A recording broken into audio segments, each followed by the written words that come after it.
You came back. Good. Pull up a chair and try not to make a sound. This is the last whisper. For 43 years, the people of Hollow Ridge kept one church nailed shut from the outside. They did not sell it. They did not tear it down. They did not let anyone pray inside it.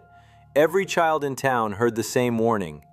If singing ever comes through the floorboards of St. Mercy Church, keep walking, keep your mouth closed, and never answer when the voice uses your real name. Most towns bury their scandals. Hollow Ridge sealed theirs behind oak doors and railroad spikes. The church sat alone on a low hill above the old state road, its bell tower empty, its windows boarded from the inside. Even in daylight it looked wrong. The building had the posture of something listening. None of them stayed after dark. That might have remained one more Appalachian ghost story if the county had not approved a new bypass. The road project needed that hill cut back for drainage and sight lines. One Monday morning, a demolition foreman named Lucas Finn arrived with a small crew and a letter authorizing entry into St. Mercy for the first time in decades. By lunch, Lucas had the outer boards removed. By 2 o'clock, his men had pulled 16 rusted spikes from the front doors. At 2:17 p.m., Lucas stepped into the sanctuary with a flashlight and a body camera and told the crew the place smelled like wet pennies and old wood. At 2:21, he stopped talking. The footage recovered from his camera was never released publicly, but everyone in Hollow Ridge knows the important part. Lucas stood halfway down the center aisle and asked why he could hear people singing downstairs. St. Mercy did not have a downstairs on any blueprint. The crew outside heard him say, very clearly, "Hold on, I think there's a choir under the floor." Then the camera jolted, the light swung. Lucas whispered somebody's name in a tone no one could explain later. It sounded like recognition. By the time his men forced the doors open again, the sanctuary was empty. No broken window, no back exit, no blood. Just Lucas's flashlight on the floor and, from somewhere below the warped boards, the tail end of a hymn sung by voices too low to be children and too smooth to be human. The county sheriff locked the property before sunset, but by nightfall, people all over Hollow Ridge were standing on porches, staring at the hill and pretending not to be afraid. That was when Nora Bell got the call. Nora was not a cop or a priest. She worked in the county archive office 2 towns over, cataloging deeds, church ledgers, and flood maps. Hollow Ridge was her hometown, but she had left as soon as she could. The sheriff wanted her because Lucas Finn had vanished inside a church that officially did not have a basement, and St. Mercy's original records were under Nora's care. She drove back up the mountain that same evening under a sky the color of dirty steel. The closer she got to Hollow Ridge, the more familiar the silence felt. No music from open windows, no church bells anywhere in town. It felt like a town holding its breath. Deputy Cole Mercer met her at the foot of the church hill with a flashlight, a ring of county keys, and the expression of a man who already regretted being there. Cole had grown up with Nora. He did not joke that night. He walked her to the taped-off doors and said the crew had searched every room twice. The church was one rectangle, with a vestry, a storage closet, and no cellar. The dogs would not go inside. Nora asked the question nobody from the county office could answer. Why was this place nailed shut from both sides? Cole looked up at the dark bell tower. Because whatever started in there, he said, the people who survived it were scared of it getting out, and they were just as scared of anybody getting back in. Inside, St. Mercy looked smaller than the stories had made it feel. Dust floated in the flashlight beams. The pews were still straight. The hymn numbers were still hanging beside the altar. An old organ slumped against the sidewall under a white sheet gone brown with age. The only thing that felt truly wrong was the floor. It gave a little under each step, not enough to collapse, just enough to suggest emptiness beneath it. Nora went straight to the altar because that was where Lucas's flashlight had been found. The church records told her St. Mercy was built in 1889 by coal families and timber workers. The blueprints were simple: one sanctuary, one vestry, one crawl space for winter pipes, nothing more. But the stone behind the altar did not match the rest of the church. Someone had patched a section with newer mortar, and once Nora saw it, she could not unsee it. 4 narrow lines in the masonry, a sealed opening.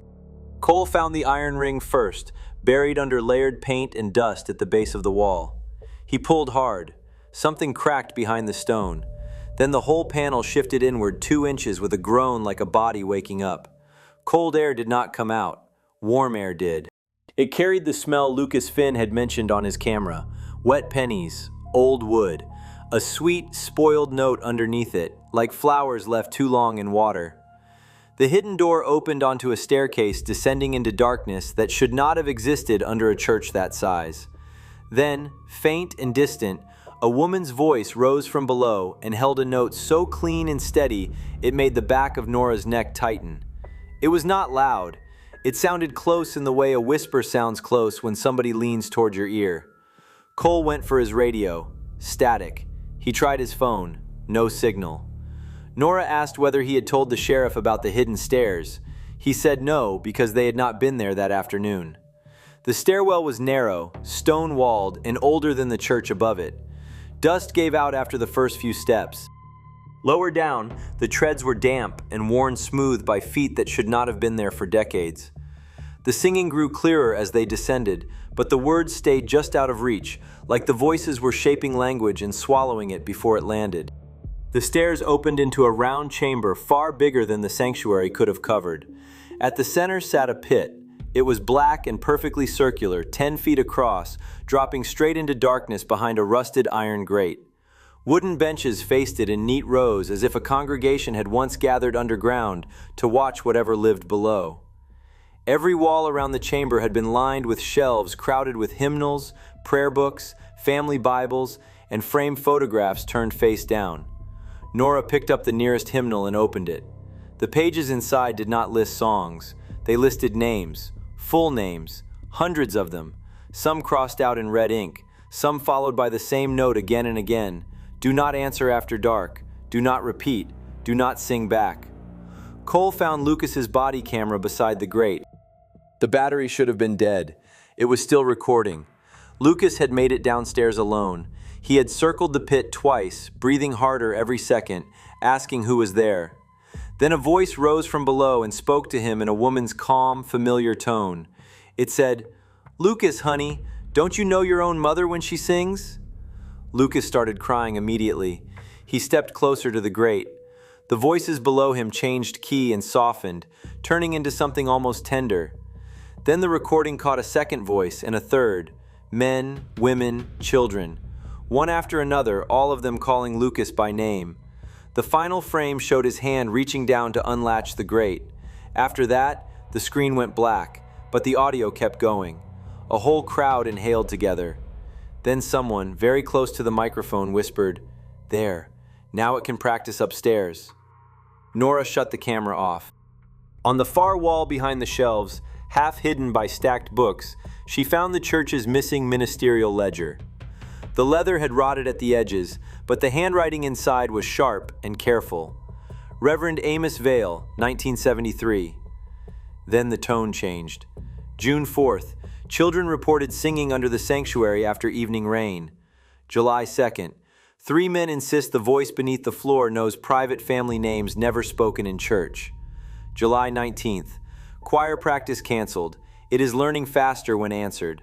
August 1st, bell removed. The final entries were written in a hand that had started to shake. September 3rd, it has stopped borrowing the dead. It is now borrowing the living. September 5th, during prayer, Miss Evelyn heard her own voice from below, finishing sentences before she spoke them aloud. September 6th, silence weakens it, water muffles it, call and response strengthens it beyond measure. September 7th, if the doors are sealed, keep them sealed. Let the church rot above it before another mouth is opened below. Tucked into the back of the ledger was one loose note from years later. Never let the chamber go dry. That line made no sense until Nora swept her flashlight around the floor and saw the pale watermark circling the stone 6 inches up from the ground. The chamber had flooded before. The stone was dry now. Cole put the pieces together first. The bypass work on the hill had cut through an old spring line or drainage channel. The water that once dulled the chamber's acoustics was gone. Something below the grate had been waiting for dry air. The singing stopped. Not faded, stopped. The silence that replaced it had weight. It pressed at the eardrums. Then a voice spoke from the pit in the exact sound of Nora's mother. "Nora," it said warmly, "there you are." Her mother had been dead for 15 years. The voice was perfect anyway. For one brutal second, grief moved faster than logic. Nora took one step toward the grate before Cole grabbed her arm so hard it hurt. The pit answered with Cole's older sister, dead since high school, thanking him for coming back. Then a little boy's laugh drifted up from somewhere deeper down, and Cole went pale so fast he looked sick. The thing below the grate did not guess. It knew. That was when the first bell rang. St. Mercy had no bell in the tower. Hollow Ridge heard one anyway. The sound rolled through the chamber, through the sanctuary above, and out across town with the heavy iron throat of a funeral toll. Cole dragged Nora back toward the stairs. Outside, the sky had broken open. Rain hammered the church roof. Down in the town, porch lights were coming on one by one, and people were stepping outside, all turning toward St. Mercy at the same time. The bell rang again. Several people had started walking uphill, not running, not confused, just moving in slow, steady lines through the rain, with their faces blank and their heads slightly tilted. Cole radioed the sheriff again. Static. Then, beneath the static, a low, blended hum. Dozens of voices holding one note. Back inside the sanctuary, the old organ began to play by itself. Keys sank without hands. The first chord rolled through the church, deep and rotten. The crowd outside kept coming. Nora went back to the ledger. Buried in the last pages of Reverend Vale's notes, she found what the town had really spent decades hiding. There had never been a haunting at St. Mercy in the usual sense. Nothing down there wanted revenge. It wanted imitation. It listened to the town, learned its voices, learned which names opened which hearts, and sent those voices back wearing just enough love to get invited closer. Each person who answered gave it better rhythm and better language. By the time the congregation understood that, 7 people were gone. They sealed the church, banned bells, stopped choir services, and never again let a full hymn rise in Hollow Ridge after dark. The front doors shook under the first impact from outside. Then came a second impact, a third. Polite, deliberate knocking. Voices outside started calling through the wood. A husband asking his wife to open up, a daughter crying for her father. The thing under St. Mercy was using the town against itself. Nora found the final practical note in the ledger margin, written so hard the pen had torn the paper. When the singing climbs above the hill, flood the chamber before the last name is spoken. Cole did not ask how. He already knew where the old fire line from the hill cistern connected. St. Mercy's rusted control wheel sat in a locked stone box behind the vestry. He sprinted for it while Nora held the sanctuary doors shut with a length of broken pew dragged across the handles. The knocking stopped. Silence again. Then, from directly behind her inside the empty church, Lucas Finn said, "Don't lock me in here." Nora turned. He stood at the mouth of the hidden stairwell, soaked to the skin, dirt under his nails, eyes open too wide. He looked alive. That was the problem. He looked completely alive except for the timing. He blinked half a beat late. He smiled before the rest of his face understood it was smiling. When he spoke again, 3 extra voices moved underneath his words. "It only needs one clear answer," he said. "One name given back clean." Nora backed toward the altar. Lucas followed with small, careful steps, like he was learning how a man crossed a room. The choir below the floor swelled. The boards trembled. All across the walls, the framed photographs stored in the underground chamber began thumping against the stone, one by one. Cole shouted from the vestry that the valve was fused solid. The thing wearing Lucas's voice laughed softly. Then it called Nora's name with her mother's voice again. Nora grabbed the nearest object she could lift, the old brass hymn number board, and slammed it into Lucas's chest. He fell against a pew, jerking wrong, like a marionette yanked sideways. Cole came running back with a fire axe and one desperate idea. If the valve would not open, the pipe would have to break.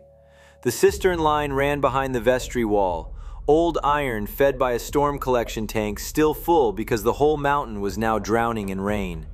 Cole buried the axe into the wall once, twice. On the third strike, the pipe burst with a scream of rust and pressure. Water blasted into the vestry, tore the door off its hinges, and hit the sanctuary floor in a hard white surge. The reaction from below was immediate. The choir did not scream. It lost shape. Voices slid out of tune, names stretched and warped. Beneath the floorboards, something massive shifted in the pit, recoiling from the flood pouring through the hidden stairs. Lucas collapsed as if someone had cut the strings inside him. Then the front doors blew inward, and the townspeople on the porch froze where they stood, blinking like sleepwalkers waking mid-step. Water roared down the stairwell now, deep and relentless. The floor under the altar caved in, exposing the chamber below in one jagged crack. Nora saw the pit for one impossible second through the broken boards. She did not see a face or a body. She saw movement in layers, like 100 mouths trying to become one shape before the water drowned the effort. Then the collapse widened, and the whole front row of underground benches slid into blackness. Cole hauled Lucas across his shoulders. Nora dragged the ledger under her jacket. Together they fought through knee-deep water and out into the storm as St. Mercy shuddered behind them like a living thing forced under. By dawn, the hill had gone quiet. The church still stood, barely, but the sanctuary floor had dropped several feet, and muddy water seeped from every crack in the foundation. Nobody argued when the county canceled the bypass and marked the whole hillside unstable. Lucas Finn survived. That almost made it worse. He woke 3 days later in a hospital 40 miles away, with no memory after the moment he stepped into the church. He had one detail, and he repeated it every time anybody asked what happened below.